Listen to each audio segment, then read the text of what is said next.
Hello, everybody, and good day to you all. Today, I'm talking about Invincible season number 3, episode number 6. All I can say is, I'm sorry. And this episode here was very sad and very, very tragic because it wraps back to season number 1 when Mark and his dad was fighting in Chicago and all the people was killed. Now, I thought it was way more than that. I mean, it was still a lot of people, but I thought it was like way more than that.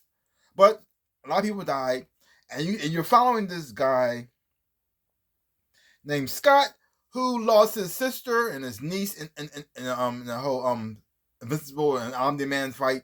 And the thing is, though, he sees a sister's apartment building crash down. He sees Mark trying to save it. The next thing you know, he sees Mark holding his sister's arm in his hand and nobody. And so that kind of messed him up. And so now he wants Invincible to be investigated. He wants Invincible to be in court on trial, the people for the crimes. And that's what too. Like the thing is, though, Invincible did not really kill people intentionally. But he did kill those people. Omni-Man used his body to kill a lot of people. He used his body to crash through that building. He used his body to he was flying through. All the people who died because of that. He used his body on that train on the ground, the subway. Yeah. So Mark wasn't intentionally killing people, but he killed people. Even though it wasn't his fault, he's the victim in this as well. But still, so you're watching this man that's suffering, and you also find out he has the power that if he's pretty much like if you punch him, he absorbs the energy and he can fire it back at you with electrical powers. The harder you hit him, the more power he can put out, and so which is like pretty much awesome and messed up power at the same time. Because you really can't get hurt, but at the same time you got to hurt yourself to make sure you get powerful like that. It's kind of messed up, but either way. And you've seen the psychological damage that's doing to him at the same time. But at the same time, he has his wife encouraging him, and they also have a son together as well. So that there's, like, you understand where he's coming from. You understand why he's upset, but at the same time, you let this, dude, you gotta let this go. You can't hold on to this forever. You have Mark wondering if he should go to this thing at all, because he's in a way he's kind of part of the problem for the people that die, and he's still carrying on that weight of that as well too. He doesn't feel like he is the hero at the time because he couldn't save anybody. He also, in a way, not intentionally responsible, but also responsible for the death of a lot of people as well. So going to the funeral, even though he's not going as Invincible, he's going as Mark. He's like, it's like, it's like the weight of this episode was like very, very heavy.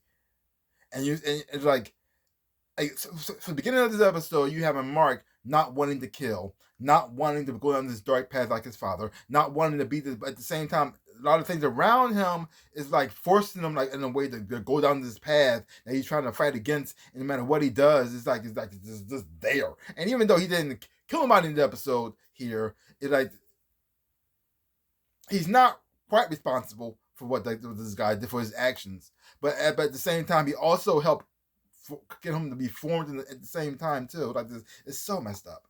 And the guy Scott, who spent all this time trying to give justice for his sister and everything, ends up turning into the person that he hates, or that he thinks that Mark is. This cold-blooded killer, and he still can't take responsibility for his own action. He had to blame it on somebody else. It kind of went full circle, but in a circle in a bad, messed up, twisted way. But even though things were dark, we still earlier on we had some light moments in here too. We got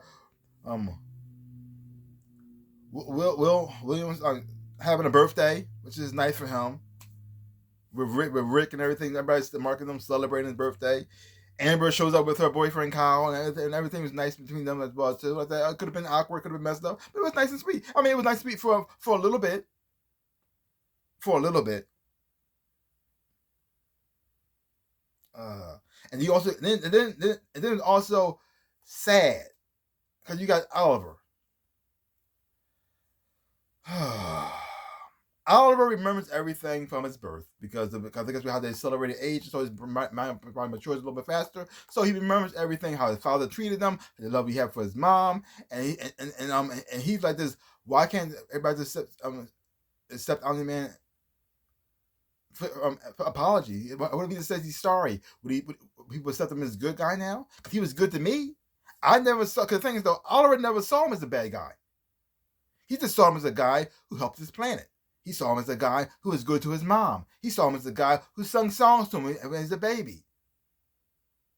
And so now in his mind, Omni-Man is his hero. And the interesting part is that's what Mark was at first. Mark was Oliver.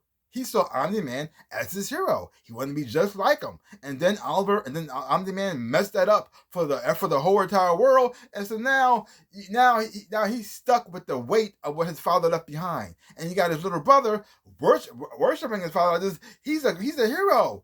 I mean, yeah, he did a lot of messed up stuff, but he did a lot of good things for me. He did things for you too. I mean, he's not all bad in the ways he's tried. He's not all bad, but he's not all good either. So now he's struggling with this. He don't know how to be there for his brother. He don't know how to explain to his brother what's going on as well too, because he also experienced the good his father done for him. And you should the flashback on how his father treated him. He didn't start treating him like a psycho until his powers kicked in. So that is great. I don't know what to feel like. So now when Oliver asks which one is the real dad, both of them is your dad. There are a lot of times people can be very good at work, good at their job. Everybody at the job loves them, but when they go home, they're abusive to their wife.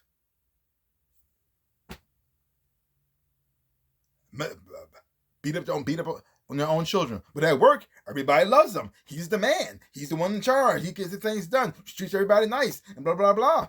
But at home, he's a monster.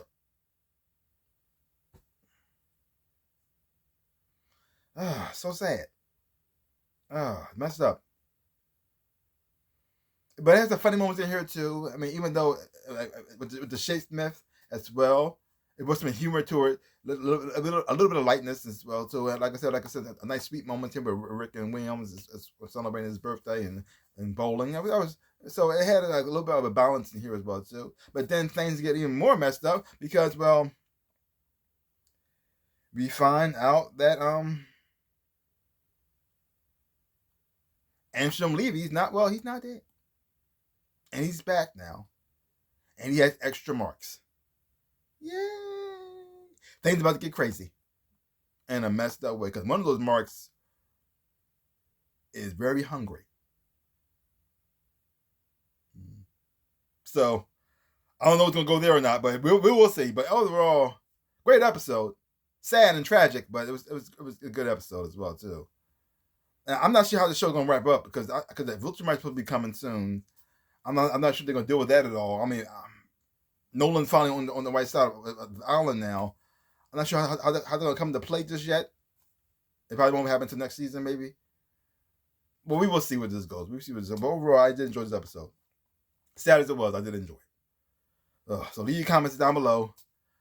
Let me know what you thought of this episode of Invincible, season number 3, episode number 6. If you haven't watched it, check it out for yourself. Hopefully you're watching, you will enjoy having watching it too. So give my channel a like, hit the thumbs up, and subscribe to my channel and share. I really would appreciate it. Also, links down below. Connect to my social media. You want to follow me there, I would appreciate it as well too. Also, more stories, both for shirts and socks, everything else and whatnot. This one shirt I still right here. The clone shirt, inspired by the Dragon Ball Z.